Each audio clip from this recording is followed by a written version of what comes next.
It's Carpet Cleaning Training with Dre again, back with you with another video.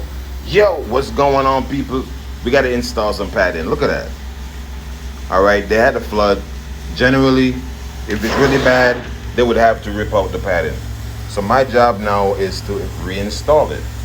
All right, so, pretty simple process. You definitely need a sharp blade.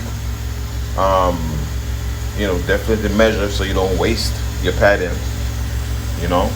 Go put it in, tuck it in, then you're gonna have to re-stretch the carpet.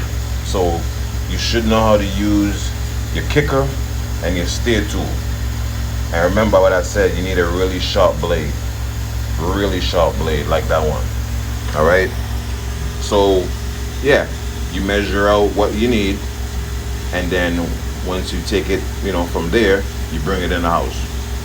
Then you get rock and rolling, lay it in really good, and make sure everything is tucked and there's no debris underneath the padding. Because if there's anything underneath the padding, it will show. Okay, so your job is just to make sure it's secure, make sure it's not buckled or wrinkled.